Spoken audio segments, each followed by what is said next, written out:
Good evening વિદ્યાર્થી મિત્રો. ચાલો આવી જાઓ બધા. ચાલો આજે જે આપણે જે ચર્ચા કરવાની છે ખૂબ મજાના ટોપિકની આજે આપણે ચર્ચા કરવા જઈ રહ્યા છીએ.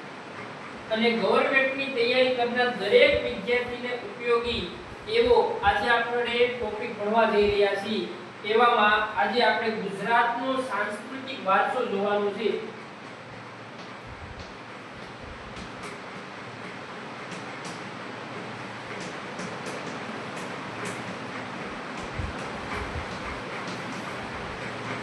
ચાલો આજે આપણે ગુજરાતનો સાંસ્કૃતિક વારસો જોવા જઈ રહ્યા છીએ અને એવામાં આજે દરેક એક્ઝામમાં પૂછાવા લાયક પ્રશ્નો અને દરેક એક્ઝામમાં અલગ અલગ રીતે ગુણપાઠ ધરાવનાર એવા આજે આપણે ટોપિકની ચર્ચા કરવા જઈ રહ્યા છીએ. એવાનું આજે આપણે ગુજરાતના મેળાઓ ભણવાના છે. ગુજરાતના મેળાઓ.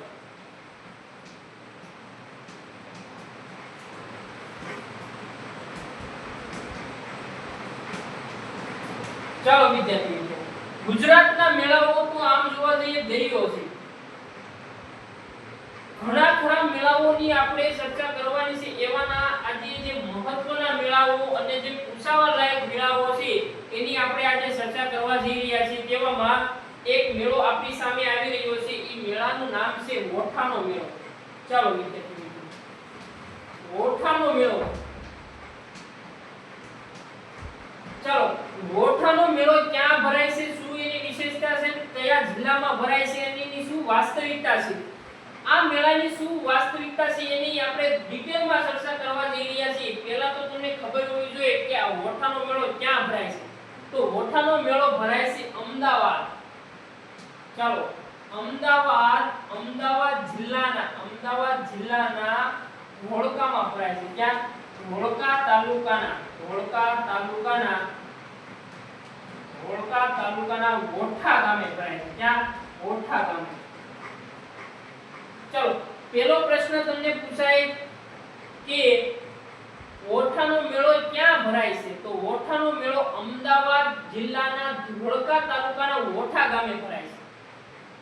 બીજી બાબત ઈ કે બીજો પોઈન્ટ આપણો આઈએમપી એવો બને છે કે આ મેળો ક્યારે ભરાય છે. તો આ મેળો ભરાય છે કારતક સુદ પૂનમ એટલે કે કાર્તિકી પૂર્ણિમા. કાર્તિકી પૂર્ણિમાના દિવસે આ મેળાનું આયોજન કરવામાં આવે છે. ચાલો વિદ્યાર્થી મિત્રો, આપને ખબર હોવી જોઈએ કે ઓઠાનો મેળો ક્યાં ભરાય છે. ઓઠાનો મેળો અમદાવાદ જિલ્લાના ધોળકા તાલુકાના ઓઠા ગામે ભરાય છે. બીજો પ્રશ્ન આપણી સામે આવી રહ્યો છે કે આ મેળો ક્યારે ભરાય છે. તો કાર્તિકી પૂર્ણિમાના દિવસે આ મેળો ભરાય છે. બરોબર. ચાલો ત્રીજો પોઈન્ટ આપણી સામે આવી રહ્યો છે કે આ સૌથી મોટો મેળો છે. સૌથી મોટો મેળો. ચાલો આ ત્રણ પોઈન્ટ આપણી સામે આઈએમપી બની જતા હોય છે. ચાલો આપણી સામે એક પ્રશ્ન પણ આવી રહ્યો છે કે અમદાવાદના ધોળકા તાલુકામાં આ મેળો ભરાય છે, પણ ધોળકાને મહાભારતમાં શું કહેવામાં આવે છે? વિરાટ નગરી. અને વાઘેલા વંશમાં જે ધોળકાને ઓળખવામાં આવતું ધવલકપુર તરીકે ધોળકાને ઓળખવામાં આવતું ધવલકપુર. ધોળકાના જામફળ ખૂબ વખણાય છે. ધોળકાના જામફળ.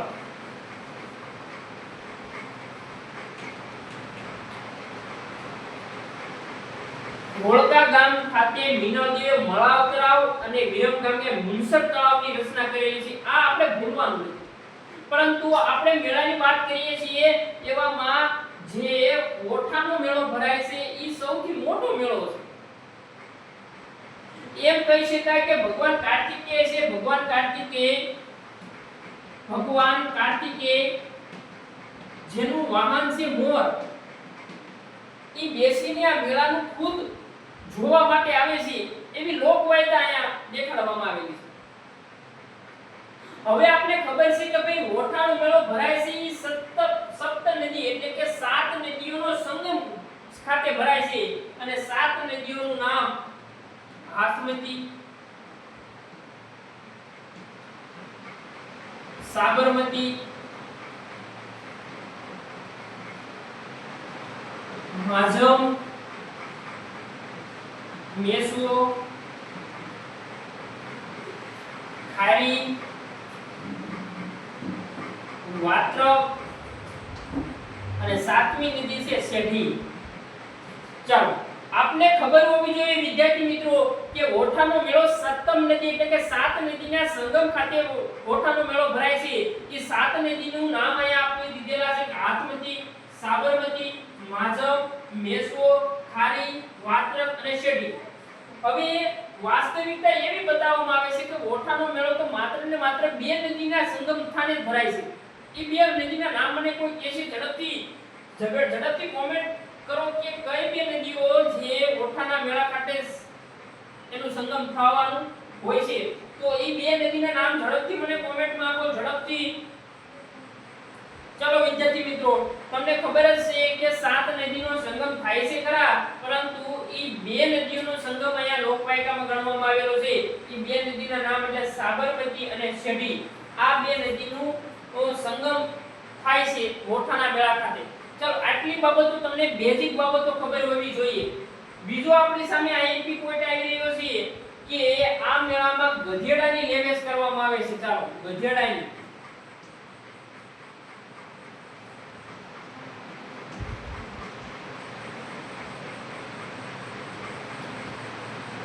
ચાલો આમાં મોટા ભાગે ગધેડાની લેવેચ કરવામાં આવે છે અને મોટા ભાગે બધાયને એમ હશે કે ગધેડા વેચાઈ જશે એવી લોક માન્યતા સાથે લોકો ગધેડાની લેવેચ કરે છે.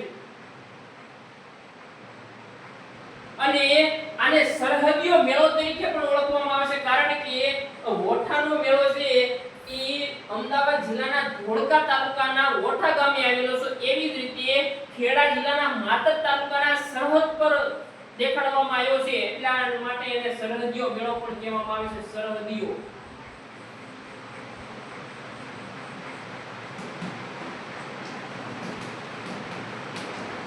ચાલો આ બાબતો તમારી સામે જે આપવામાં આવેલી છે એ ભૂલવાની નથી. ઓઠાનો મેળો આપણા માટે ખૂબ આઈએમપી બની જાય છે અને આમાંથી પ્રશ્નો નીકળે છે. ચાલો વિદ્યાર્થી મિત્રો, આપણે ઝડપથી ઓઠાના મેળાને ઝડપથી કવર કરીએ. તો પહેલી બાબત તો એ તમને ખબર હોવી જોઈએ કે ઓઠાનો મેળો ક્યાં ભરાય છે. ઓઠાનો મેળો અમદાવાદ જિલ્લાના ધોળકા તાલુકાના ઓઠા ગામે ભરાય છે. કાર્તિક સુદ પૂનમ એટલે કે કાર્તિકી પૂર્ણિમાના દિવસે આ મેળાનું આયોજન કરવામાં આવે છે. આઈએમપી પ્રશ્ન આપણા માટે બની જાય છે કે આ મેળાને સરહદીયો મેળો અને ગધેડાની લેવેચ માટે ઓળખાતો આ મેળો એટલે ઓઠાનો મેળો. બીજી બાબત એ યાદ રાખો કે આ મેળામાં સપ્તમ નદીનો સંગમ થાય છે. એવામાં બે નદીઓ એટલે કે સાબરમતી અને શેઢી નદી. એમ કહી શકાય કે ભગવાન કાર્તિકે મોર ઉપર બેસીને આ મેળાનું આયોજન, આ મેળાને રૂબરૂ જોવા માટે આવી રહ્યા હોય એવું આ લોક વાયતાને દર્શાવવામાં આવેલી. ચાલો વિદ્યાર્થી મિત્રો, ઝડપથી આ બાબતો યાદ રાખતા જાઓ. આટલી બાબતો મેળા વિશે તમને ખબર હોવી જોઈએ. ઝડપથી આ બાબતો યાદ રાખો, સ્ક્રીનશોટ પાડી લો. જેને ઝડપથી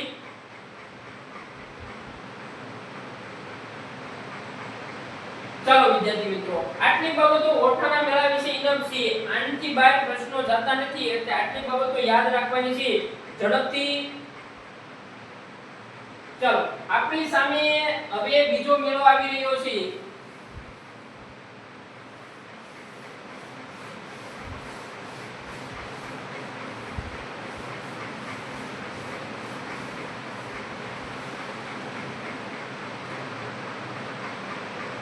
ચાલો બીજો મેળો આપણી સામે આવી રહ્યો છે ધાંગરોનો મેળો. ધાંગરો.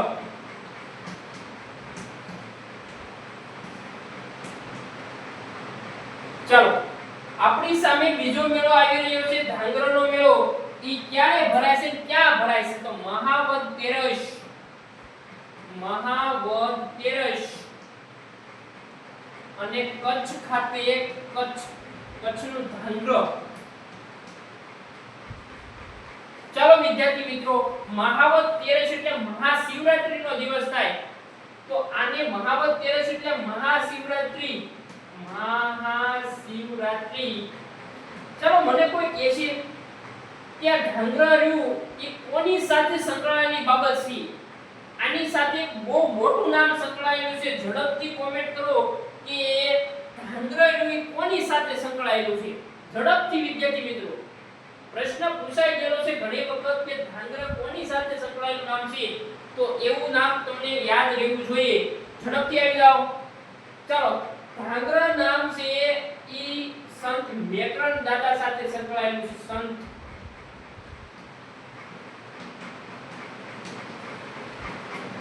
ચાલો સંત મેકરણ દાદા સાથે સંકળાયેલું નામ એટલે ધાંગધ્રાનો મેળો એટલે કે કચ્છ ખાતે જે ધાંગધ્રા જે સ્થળ છે એમાં સંત મેકરણ દાદાનું નામ સંકળાયેલું છે અને આઈએમપી પ્રશ્ન બની જાય છે કે સંત મેકરણ દાદાની સમાધિ ક્યાં આવેલી છે તો હવા ડુંગર ખાતે ચાલો આઈએમપી પોઈન્ટ ટીક કરો કે મેકરણ દાદાની સમાધિ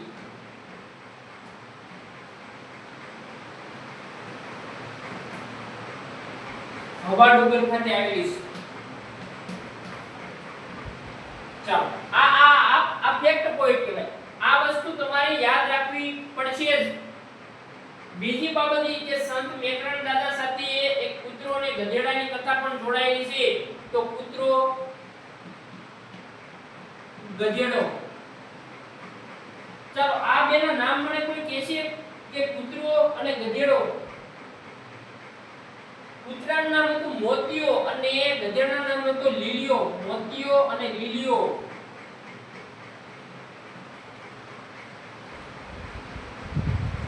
ચાલો આ બાબતો ખૂબ મજાની તમને યાદ રહી જવી જોઈએ કે આ સામાન્ય બાબત જે છે ઈ જ આપણે પરીક્ષામાં પૂછાતી હોય છે તો આટલી બાબતો યાદ રાખો કે ધાંગધ્રાનો મેળો છે એ મહાવત તેરસના દિવસે ભરાય છે ક્યાં ભરાય છે તો કચ્છ ના ધાંગધ્રા ખાતે ભરાય છે અને ધાંગધ્રા નામ કોની સાથે સંકળાયેલું છે સંત મેકરણ દાદા સાથે સંત મેકરણ દાદાની સમાધિ ક્યાં આવેલી છે તો હવા ડુંગર ખાતે સંત મેકરણ દાદાના કૂતરાને ગધેડાના નામ શું હતા તો કૂતરાનું નામ હતું લીલિયો કૂતરાનું નામ હતું મોતિયો અને ગધેડાનું નામ હતું લીલિયો આ પ્રશ્ન આપણે ઘણી વખત પરીક્ષાની દ્રષ્ટિએ ખૂબ જ મહત્વના પ્રશ્નો ગણી શકાય એવી રીતે કહી શકાય ચાલો ધાંગધ્રાનો મેળો આપણી સામેથી આટલી જ બાબતો યાદ રહી જાય એટલે ઇનફ છે ચાલો આપણી સામે એક મહત્વનો મેળો આવી રહ્યો છે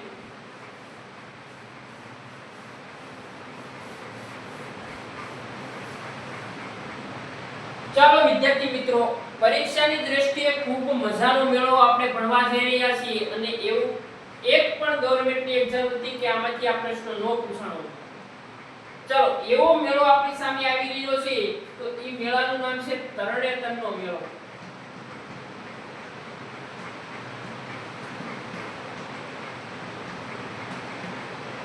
ચાલો તરણેતરનો મેળો ક્યાં ભરાય છે શું લોકવાયકા છે ક્યારે ભરાય છે એની સાથે કેટલી બાબતો જોડાયેલી છે કેવા સાંસ્કૃતિક મહોત્સવ કરવામાં આવે છે એનું શું મહત્વ છે આ બધી બાબતોની આજે આપણે ચર્ચા કરવા જઈ રહ્યા છીએ ચલો પહેલી બાબત તો તમને ખબર હોવી જોઈએ કે તરણેતરનો મેળો ઈ ક્યાં ભરાય છે તો ઈ ભરાય છે સુરેન્દ્રનગર જિલ્લાના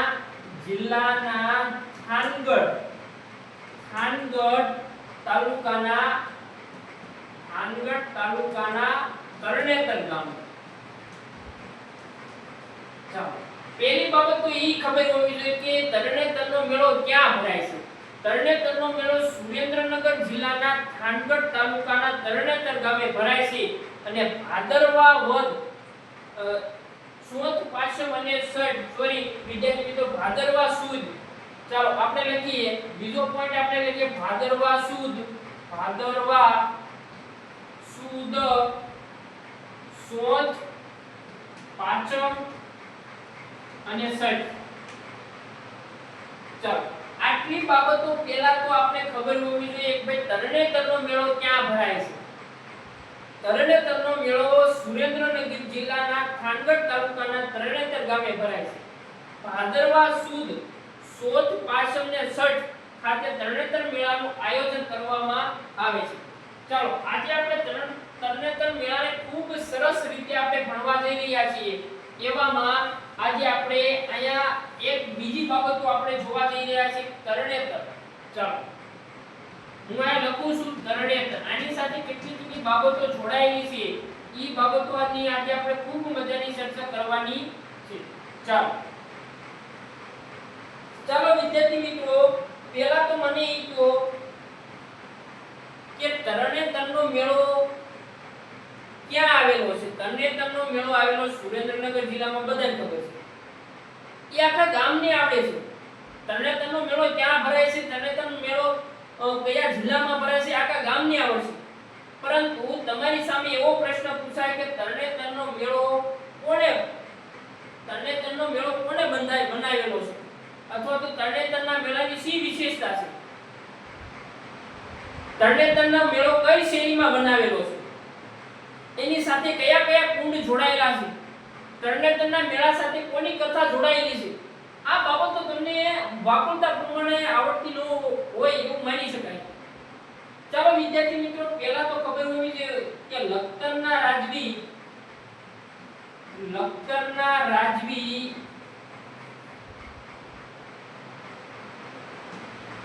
લખતરજી એ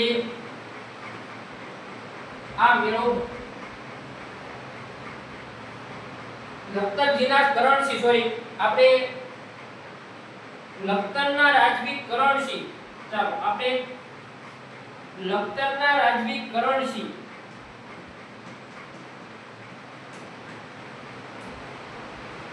કરણસિંહના સમયમાં આ મેળાનું આયોજન કરવામાં આવ્યું હતું. ચાલો બીજી બાબત એ કે એની પુત્રી કરણબાની યાદમાં તરણેતરનો મેળો આયોજન કરવામાં આવી રહ્યું છે. આ બીજી બાબત. તરણેતરનો મેળો છે ઈ ગુર્જર ચાલુક્ય શૈલીમાં શરૂ થયો એવું માનવામાં આવે છે. ગુર્જર ચાલુક્ય શૈલીમાં ઉદ્ઘાટન થયું એવું માનવામાં આવે છે. બીજી બાબત એ કે તરણેતરનો મેળો છે એમાં પાંચાળ ભૂમિ તરીકે ઓળખવામાં આવે છે. ઈ પાંચાળ ભૂમિ જે તરણેતર ખાતે આવેલી છે, પાંચાળ ભૂમિના પ્રદેશમાં તરણેતર મેળાનું આયોજન કરવામાં આવે છે. એમ કહી શકાય કે દ્રૌપદી નો સ્વયંવર, જે અર્જુનનો સ્વયંવર જે મત્સ્યવેદ કરવામાં આવેલો છે, જે ત્રિનેશ્વર મહાદેવનું મંદિર આવેલું છે, ત્રિનેશ્વર મહાદેવના મંદિરે ત્રિનેશ્વર મહાદેવ ના મંદિરે અર્જુને મત્સ્યવેદ કરેલો તો ઈ જગ્યાએ તરણેતરના મેળાનું આયોજન કરવામાં આવે છે. અહીંયા ત્રણ નાના કુંડ આવેલા છે. કુંડનું નામ છે બ્રહ્મકુંડ. યાદ રાખી લેજો વિદ્યાર્થી મિત્રો, પ્રશ્ન જીપીએસસી માં પૂછાઈ ગયો. બ્રહ્મકુંડ, વિષ્ણુકુંડ અને મહેશકુંડ. ચાલો આ બાબતો આપણે બહુ જ રેડ કેસમાં ગુજરાતના વિદ્યાર્થીઓને યાદ રહેતી નથી કે ભાઈ ત્રણ નાના કુંડ આવેલા છે, ત્રણ કુંડના નામ જણાવો. તો બ્રહ્મકુંડ, વિષ્ણુકુંડ અને મહેશકુંડ. ચાલો બીજી બાબત આપણે જોવા જઈએ તો તરણેતરમાં જે રાસનું આયોજન કરવામાં આવે છે, રાસ, તો ભરવાડ કોમની બહેનો દ્વારા હુડા રાસ લેવામાં આવે છે. હુડા રાસ અને ત્રણ તાલીનું પણ આયોજન કરવામાં આવે છે. બીજી બાબત તો ખૂબ મજાની વિદ્યાર્થી મિત્રો યાદ જ રાખજો કે તરણેતરનો મેળો ભાદરવા સુદ પાંચમને છઠના દિવસે એનું આયોજન કરવામાં આવે છે. પરંતુ પાંચમનું ખૂબ મહત્વ અહીંયા રહેલું છે કે પાંચમ છે એને કેવા નામથી ઓળખવામાં આવે છે? તો પાંચમ એટલે કે ભાદરવા સુદ એટલે કે ઋષિ પાંચમ તરીકે પણ ઓળખવામાં આવે છે. ઋષિ પાંચમ કહેવામાં આવે છે. ઋષિ પાંચમ. બીજું નામ ખેડૂત પાંચમ. ત્રીજું નામ સામા પાંચમ.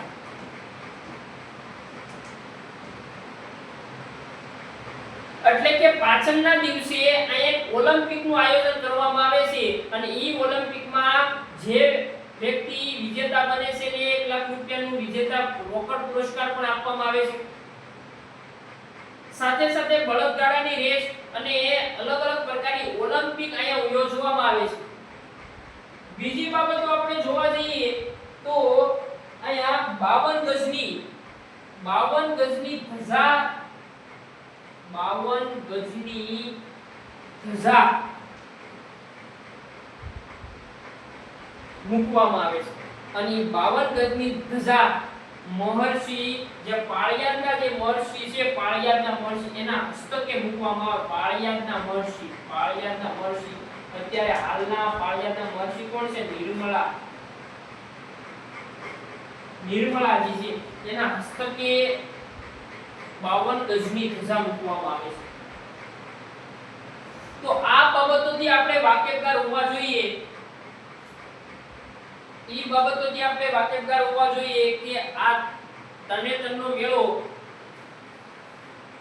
ખૂબ જ મજાનો મેળો છે ઈ બાબતો આપને યાદ રહી જવી જોઈએ છે કે નહીં?